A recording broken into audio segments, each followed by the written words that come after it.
Welcome back to your nerdy show.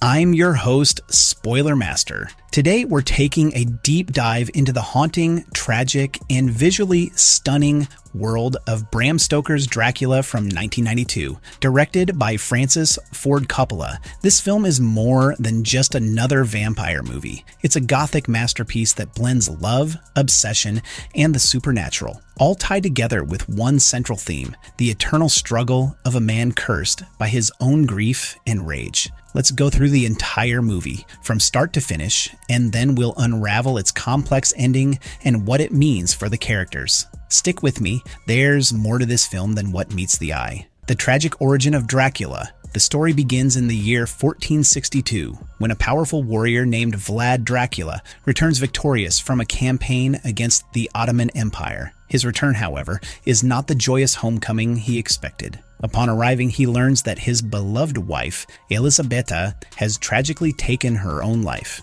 The reason for this act is the belief that Vlad has died in battle, a lie spread by his enemies to shatter her spirit. In despair, Elisabeta jumps to her death, and when a priest of the Romanian Orthodox Church informs Vlad that her soul is damned to hell because of her suicide, Vlad is filled with rage. Unable to accept this injustice, Vlad renounces the Christian God, defying both the church and his own faith. In a powerful moment of defiance, he desecrates a sacred chapel, drives his sword into the stone cross, and drinks the blood that pours from it, thus sealing his fate. In that moment, Vlad becomes a vampire, a creature of the night, cursed to walk the earth for eternity in search of vengeance and to reclaim the love of his lost Elisabeta. This origin story, set in the distant past, forms the foundation for everything that happens in the film. It's not just Dracula's curse, it's the driving force behind his actions, his obsession with bringing Elisabeta back,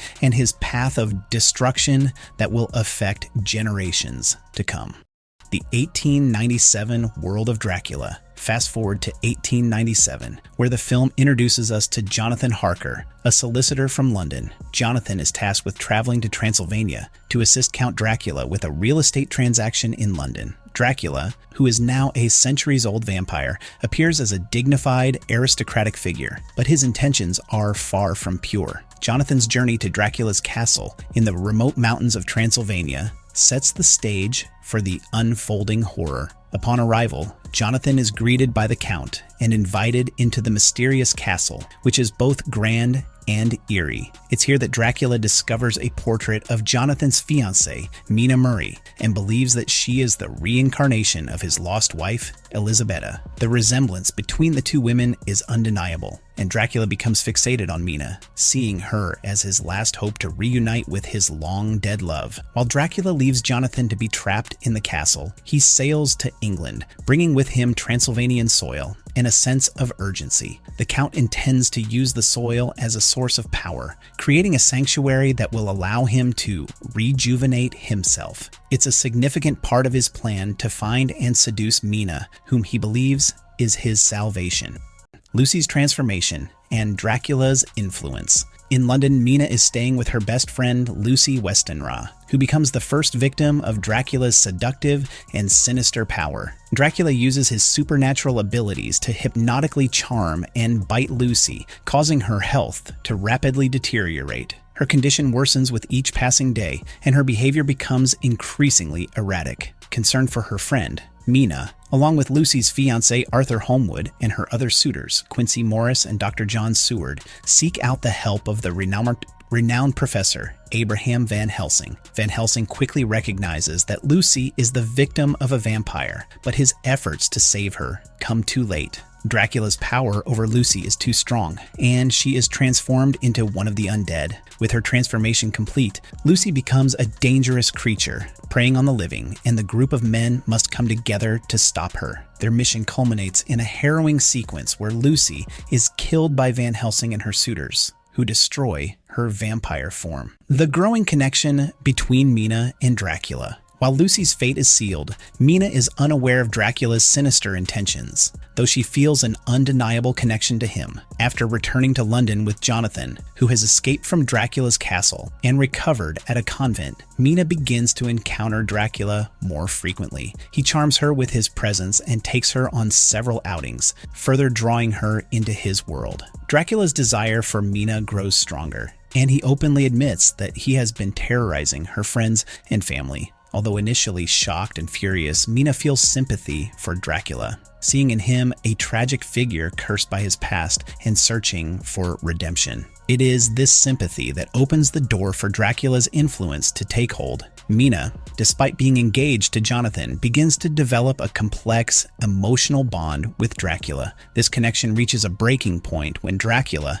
in a desperate attempt to turn Mina into a vampire and make her his eternal bride, forces her to drink his blood. At the same time, Dracula's power begins to invade Mina's thoughts, and she learns of his tragic past through their connection. She remembers his lost love, Elisabeta, and begins to understand the depths of Dracula's obsession.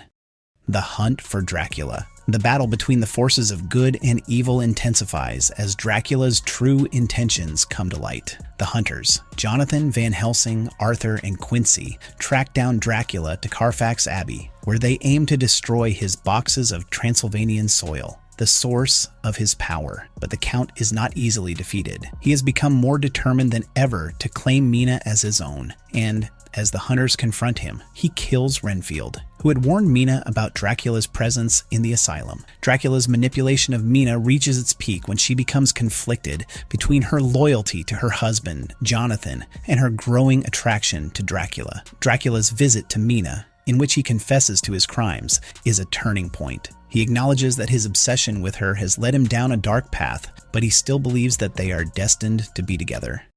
The destruction of Dracula. The film's climax is a thrilling and intense series of events that ultimately lead to Dracula's downfall. Van Helsing and Mina travel to the Borgo Pass in Romania, where Dracula's castle lies. Meanwhile, the others attempt to stop the Romani people who are transporting Dracula's coffin back to his homeland. As night falls, the group is confronted by Dracula's brides, who attempt to seduce Mina into embracing her vampire nature. In a dramatic moment, Van Helsing uses a communion wafer to mark Mina's forehead, slowing her transformation and protecting her from the brides. The following day, Van Helsing kills Dracula's brides and prepares for the final confrontation. In a race against time, the hunters and the Romani clash as they try to prevent Dracula's escape. Quincy Morris is fatally stabbed, but before his death, he plays a critical role in stopping Dracula's carriage. The Count, now in his coffin, rises at sunset to confront the hunters. It's a tense moment where Jonathan and Morris fight Dracula,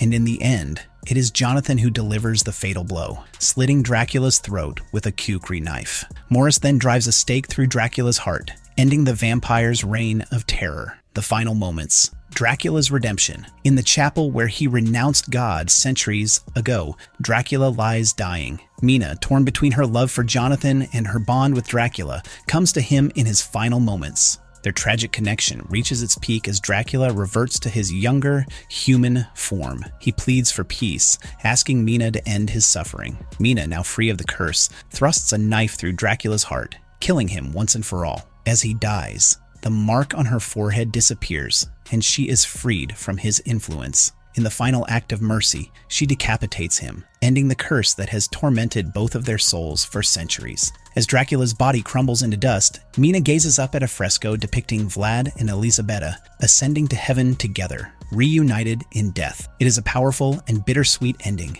symbolizing both the end of Dracula's eternal torment and the redemption of his lost love. Our nerdy thoughts. Bram Stoker's Dracula, 1992, is more than just a vampire tale. It's a tragic exploration of love, obsession, and the consequences of living forever. While Dracula's actions are driven by his desire to reclaim the woman he lost, it's his transformation from a ruthless monster to a tragic figure seeking redemption that makes this film so compelling. The ending, though filled with death, offers closure, showing that even in the darkest of curses, there can be redemption and peace.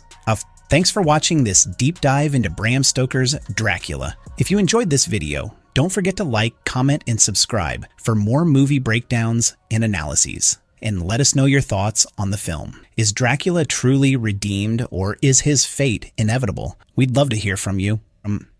No, what the heck, I'll laugh anyway.